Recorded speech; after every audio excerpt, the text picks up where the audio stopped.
अभिवादन स्वीकार कीजिए ब्रजेश मिश्रा का और आप देखना शुरू कर चुके हैं द डिबेट। बहनों भाइयों, फिजा में और चारों तरफ माहौल राममय है। चर्चा सिर्फ अयोध्या की है और अयोध्या धाम की है, जहां भगवान श्री राम लला का मंदिर बस तैयार है और रामलला 22 तारीख को विराजमान हो रहे हैं। इस पूरे प्रकरण को लेकर वाद भी है और विवाद भी है। विवाद इतना बड़ा है कि अयोध्या मसले की शुरुआत से लेकर अब तक अयोध्या को विवाद में या तो रखा गया या अयोध्या विवाद में रही। शायद यही कारण है कि अब जब प्राण प्रतिष्ठा का दिन आ रहा है तो भी विवाद और अयोध्या का दामन एक साथ बंधा हुआ है। तो विवाद अयोध्या का साथ नहीं छोड़ रहे हैं। क्या कारण है कि अयोध्या लगातार विवाद में, और ताज़ा विवाद यह है कि कौन आ रहा है और कौन नहीं आ रहा है। जो आ रहा है उसका क्या राजनीतिक मकसद है और जो नहीं आ रहा है वो क्या साधना चाहता है। दरअसल अयोध्या का प्रकरण और राजनीति ये एक दोनों से मिले हुए हैं। इसका इम्पैक्ट क्या पड़ेगा आने वाले दिनों में और आने वाले लोकसभा के चुनाव में, आज की चर्चा इसी विषय पर। बहनों जब भाइयों, जब इंडिया अलायंस की बैठक में अभी तक ये तय न हो पा रहा हो कि दरअसल पूरे देश भर में सीटों का बंटवारा कैसे होगा। दूसरा प्रकरण, इस पूरे मामले पे ये देखने को मिल रहा है कि पूरे देश भर में माहौल पूरा राममय है। आप देख रहे होंगे कि अयोध्या हो या फिर चारों तरफ का वातावरण हो, उस वातावरण में आपको अयोध्या ही मिलेगी।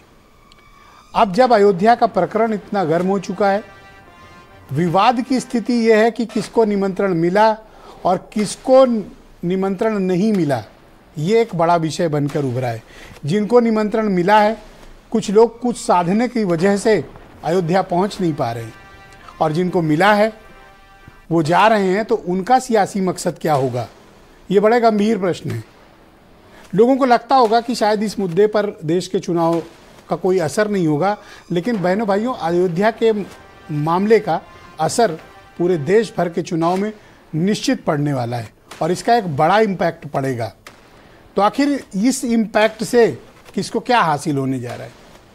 आपने देखा होगा कि अयोध्या के मामले को लेकर जितना भी विपक्ष दूरी बना रहा है, वो भारतीय जनता पार्टी उसको उनकी मजबूरी की तरह प्रदर्शित भी कर रही है। यही कारण है कि इन्विटेशन सभी राजनीतिक दलों के अध्यक्ष और महत्वपूर्ण नेताओं को भेजा गया। अब ये देखना पड़ेगा कि उनमें से कौन आते हैं और कौन नहीं आते हैं। लेकिन बहनों भाइयों, ऐसा प्रतीत होता है कुछ एक पार्टीज़ को छोड़कर, जो एनडीए के करीबी हैं, इनको छोड़कर शायद ही अपोजिशन का कोई दल 22 तारीख के कार्यक्रम में शिरकत करे। तो क्या अब ये तय है कि इस तरह के कार्यक्रमों में विपक्ष और धार्मिक कार्यक्रमों के बीच एक तलवार खींच गई है, एक खाई पैदा हो गई है, और इसका पूरा फायदा बीजेपी आने वाले चुनाव में उठाएगी। आप कुछ स्टेटमेंट सुन लें, फिर आज की परिचर्चा हम आगे बढ़ाएंगे। प्रभु रामलला अपने घर में, मंदिर में पधार रहे हैं और पूरे देश में, पूरे ब्रह्मांड में उत्साह का माहौल है। देव देवता सभी प्रसन्न हैं और हम सब कार्यकर्ता जुट करके इस समारोह को अविस्मरणीय बनाने में लगे हुए हैं। पूरे देश में इस समय हर्षोल्लास का वातावरण। माता पिता, अपनी धर्म पत्नी, अपने बच्चों के साथ में जाऊंगा, बाद में चले जाएंगे जब भी एक बार ये भी हो जाए 22 तारीख में। बहुत ज्यादा मतलब उन्होंने कहा था कोई देने के लिए आएगा, लेकिन अभी कोई आया नहीं, लेकिन उससे कोई फर्क नहीं पड़ता। 22 जनवरी दिन अच्छा है और हमें उम्मीद है कि जो लोग इतना प्रचार कर रहे हैं वो कम से कम राम राज्य क्या है, राम राज्य के बारे में सोचेंगे। और राम राज्य वही माना जाएगा जो संविधान और हमारे कॉन्स्टिट्यूशन के हिसाब से चलेगा, वही हमारा राम राज्य। तो विवाद से राजा था, तो बाद में मस्जिद थी, तो बताओ उस पर जब इन लोगों ने तोड़ा था तो वहाँ के प्रशासनिक की जिम्मेदारी थी कोर्ट के अनुसार यथा स्थिति बनाए रखनी थी। किसने कोर्ट के आदेश का उल्लंघन किया, उनके खिलाफ तो कार्रवाई होना चाहिए था।